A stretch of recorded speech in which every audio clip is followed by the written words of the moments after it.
Hi BookTube, it's Amy. I'm here with a second reading from Lives of the English Poets by Samuel Johnson, and I am picking back up with the life of Milton. So this will be labeled as part 2 of Milton on my channel.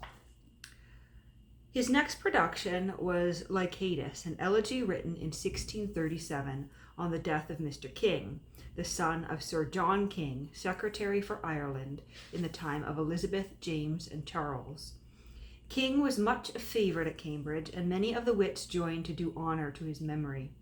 Milton's acquaintance with the Italian writers may be discovered by a mixture of longer and shorter verses, according to the rules of Tuscan poetry, and his malignity to the church by some lines which are interpreted as threatening its extermination.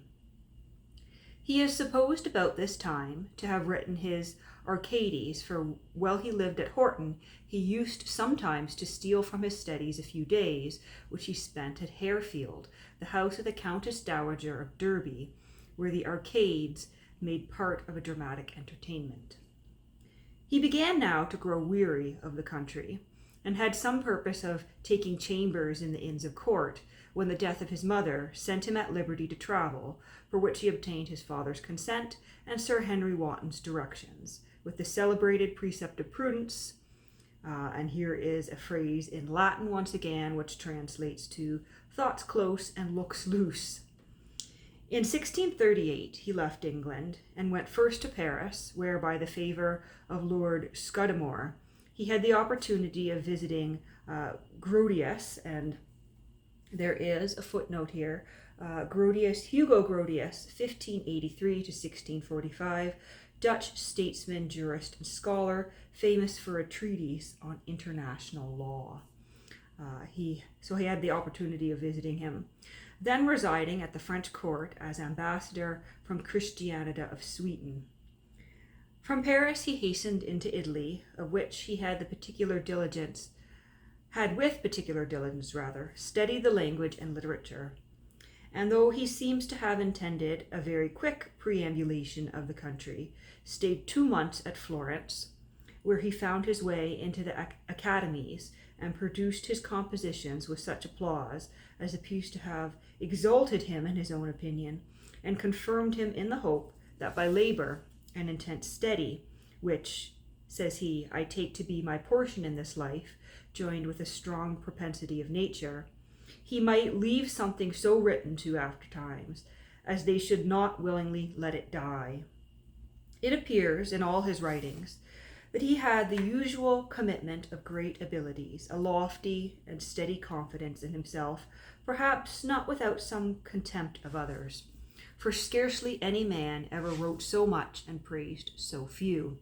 Of his praise he was very frugal, as he set its value high, and considered his mention of a name as a security against the waste of time, and a certain preservative against oblivion. At Florence he could not indeed complain that his merit wanted distinction. Carlo Dadi presented him with a encomiastic inscription in the tumid lapidary style, and we have a footnote here, tumid lapidary, an inflated style like that often used in monumental inscriptions. And Francini wrote him an ode, of which the first stanza is only empty noise. The rest are perhaps too diffuse on common topics, but the last is natural and beautiful. From Florence he went to Siena, and from Siena to Rome, where he was again received with kindness by the learned and the great. Hostenus, the keeper of the Vatican Library, who had resided 3 years at Oxford, introduced him to Cardinal Barberini, and he, at a musical entertainment, waited for him at the door, and led him by the hand into the assembly. Here Silvaghi praised him in a distich, and Celsi in a tetrasic, neither of them of much value. The Italians were gainers by his literary commerce, for the encomiums with which Milton repaid Celsi, though not secure against a stern grammarian, turned the balance indisputably in Milton's favour. Of these Italian testimonies, Poor as they are, he was proud enough to publish them before his poems, though he says he cannot be suspected but to have known that they were said, and we have another Latin phrase here, non tam de se quam super se, not so much about him as over him. So these poems were said not so much about him, but over him. At Rome, as at Florence, he stayed only 2 months, a time indeed sufficient if he desired only to ramble with an explainer of its antiquities, or to view palaces and count pictures, but certainly too short for the contemplation of learning policy or manners. From Rome he passed on to Naples in company of a hermit, a companion from whom little could be expected, yet to him Milton owed his introduction to Manso, Marquis of Villa, who had been before the patron of Tasso. Manso was enough delighted with his accomplishments to honour him with a sorry distich in which he commends him for everything but his religion. And Milton in return addressed him in a Latin poem, which must have raised a high opinion of English elegance in literature. His purpose was now to have visited Sicily and Greece, but hearing of the differences between the king and Parliament, he thought it proper to hasten home rather than pass his life in foreign amusements while his countrymen were contending for their rights. He therefore came back to Rome, though the merchants informed him of plots laid against him by the Jesuits for the liberty of his conversations on religion. He had sense enough to judge that there was no danger, and therefore kept on his way, and acted as before, neither obtruding nor shunning controversy. He had perhaps given some offence by visiting Galileo, then a prisoner of the Inquisition for philosophical heresy, and at Naples he was told by Manso that by his declarations on religious questions he had excluded himself from some distinctions which he should otherwise have paid him. But such conduct, though it did not please, was yet sufficiently safe, and Milton stayed 2 months more at Rome, and went on to Florence without molestation. From Florence he visited Lucca. He afterwards went to Venice, and having sent away a collection of music and other books, travelled to Geneva, which he probably considered as the metropolis of orthodoxy. Here he reposed as in a congenial element, and became acquainted with John Diodati and Frederick Spanheim, 2 learned professors of divinity. From Geneva he passed through France, and came home after an absence of 1 year and 3 months.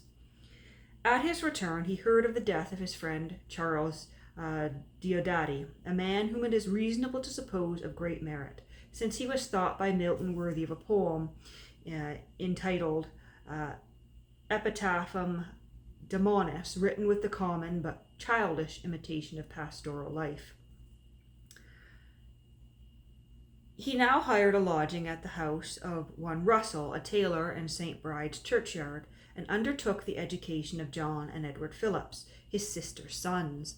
Finding his rooms too little, he took a house and a garden in Aldersgate Street, which was not then so much out of the world meaning outside of the fashionable world, as it is now, and chose his dwelling at the upper end of a passage, that he might avoid the noise of the street. Here he received more boys to be boarded and instructed. Let not our veneration of Milton forbid us to look with some degree of merriment on great promises and small performance, on the man who hastens home because his countrymen are contending for their liberty, and when he reaches the scene of action, vapors away his patriotism in a private boarding school. This is the period of his life from which all his biographers seem inclined to shrink. They are unwilling that Milton should be degraded to a schoolmaster. And there's a footnote here, degraded to a schoolmaster. Johnson had been an unsuccessful schoolmaster. But since it cannot be denied that he taught boys, one finds out that he taught for nothing, and another that his motive was only zeal for the propagation of learning and virtue. And all tell what they do not know to be true, only to excuse an act which no wise man will consider as in itself disgraceful. His father was alive, his allowance was not ample, and he supplied its deficiencies by an honest and useful employment. It is told that in the art of education he performed wonders, and a formidable list is given of the authors, Greek and Latin, that were read in Aldersgate Street by youth between 10 and 15 or 16 years of age. Those who tell or receive these stories should consider that nobody can be taught faster than he can learn. The speed of the horseman must be limited by the power of his horse. Every man that has ever undertaken to instruct others can tell what slow advances he has been able to make, and how much patience is required to recall vagrant inattention, to stimulate sluggish indifference, and to rectify absurd misapprehension. The purpose of Milton, as it seems, was to teach something more solid than the common literature of schools by reading those authors that treat of physical subjects, such as the Gregoric and astronomical treatises of the ancients. This was a scheme of improvement which seems to have busied many literary projectors of that age. Cowley, who had more means than Milton of knowing what was wanting in the establishments of life, formed the same plan of education in his imaginary college. But the truth is that the knowledge of external nature and the sciences which that knowledge requires or includes are not the great or the frequent business of the human mind. Whether we can provide for action or conversation, whether we wish to be useful or pleasing, the first requisite is the religious and moral knowledge of right and wrong. The next is an acquaintance with the history of mankind, and with those examples which may be said to embody truth, and prove by events the reasonableness of opinions. Prudence and justice are virtues and excellencies of all times and all places. We are perpetually moralists, but we are geometricians only by chance. Our intercourse with intellectual nature is necessary. Our speculations upon matter are voluntary and at leisure. Physiological learning is of such rare emergence that one man may know another half his life without being able to estimate his skill in hydrostatistics, or astronomy. But his moral and prudential character immediately appear. Those authors, therefore, are to be read at schools that supply most axioms of prudence, most principles of moral truth, and most materials for conversation, and these purposes are best served by poets, orators, and historians. Let me not be censured for this digression as pedantic or paradoxical, for if I have Milton against me, I have Socrates on my side. It was his labor to turn philosophy from the study of nature to speculations upon life. But the innovators whom I oppose are turning off attention from life to nature. They seem to think that we are placed here to watch the growth of plants or the motions of stars.